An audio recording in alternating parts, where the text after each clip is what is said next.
સ્થાનિક સ્વરાજ્યની ચૂંટણીને લઈ નાયબ મુખ્યમંત્રી અને યુવા મોરચાના પ્રદેશ અધ્યક્ષ તથા વડોદરાના સાંસદની ઉપસ્થિતિમાં સુરત ભાજપ યુવા મોરચાની પત્રકાર પરિષદનું આયોજન કરાયું હતું.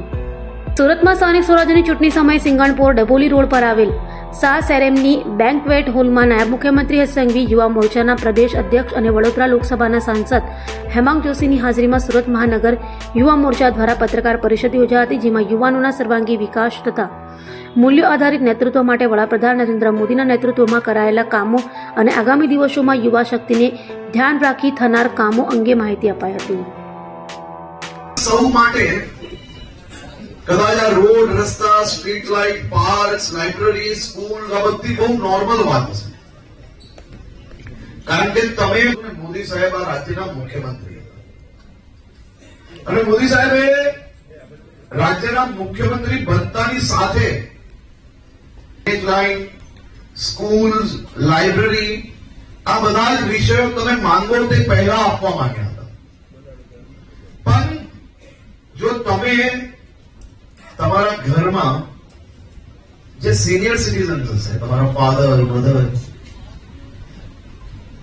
બા, બાપુજી કોઈને મળશો ને અને જઈને ખાલી એટલું પૂછજો કે જયારે આ સ્ટેટમાં કોંગ્રેસનું રાજ હતું ત્યારે આ સ્ટેટના ગામોમાં શું પરિસ્થિતિ હતી. ગામડાઓમાં લાઇટ કોઈ દિવસ ઘર સુધી પહોંચતી હતી એટલું પૂછજો. જે ગામડામાં રહેતા લોકો એમને જયારે શહેર સુધી જવાનું હોય ત્યારે કેટલા કલાકો લાગતા હતા અને આજે કેટલા કલાક લાગે છે.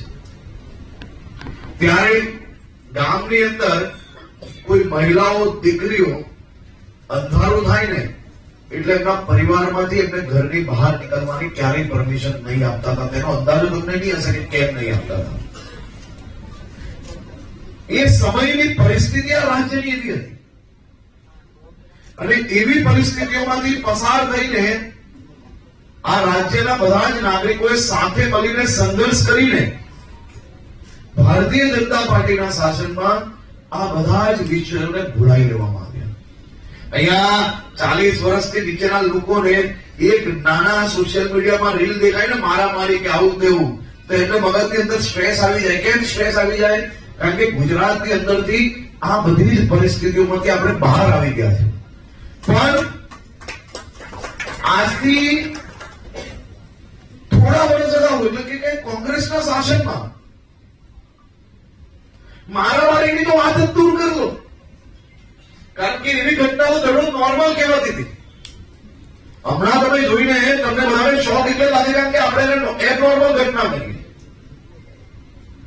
પણ એ જ ઘટના તમે પહેલા જોશો તો આપણું ગુજરાત વર્ષમાં 2-4 મહિના તો કર્ફ્યુમાં હોય, વર્ષમાં અનેક દિવસો એ ક્યાંક ને ક્યાંક એવી પરિસ્થિતિ હોય કે સ્પેલિંગ થઈ ગયું હોય, કઈક બીજી ઘટનાઓ હોય. ઘરમાંથી બહાર નીકળતા પહેલા પૂછવું પડે કે આ રસ્તો આજે ક્લિયર છે કે નથી. એવી પરિસ્થિતિ હું કહું છું તમે માનો એવું નથી કહેતો, પણ જેને બી પોતપોતાના પરિવારમાં જેટલા બી સિનિયર્સ હોય એને જેને કોંગ્રેસનું શાસન જોયું હોય એને તમે જઈને પૂછજો એટલે તમને ખબર પડશે કે આજે જે કાર્ય થઈ રહ્યા છે તે કાર્ય પાછળ કેટલી મહેનત લાગી છે. મહેનતમાં ખાલી કોઈ સરકાર કે સરકારી અધિકારીઓ નહીં પણ રાજ્યના બધા જ નાગરિકોએ ઇક્વલી ઇન્વોલ્વમેન્ટ અને એ લોકોનું ઇક્વલી ક્યાંક ને ક્યાંક યોગદાન છે. ત્યારે આજે આપણું રાજ્ય આ લેવલ તક પહોંચ્યું છે.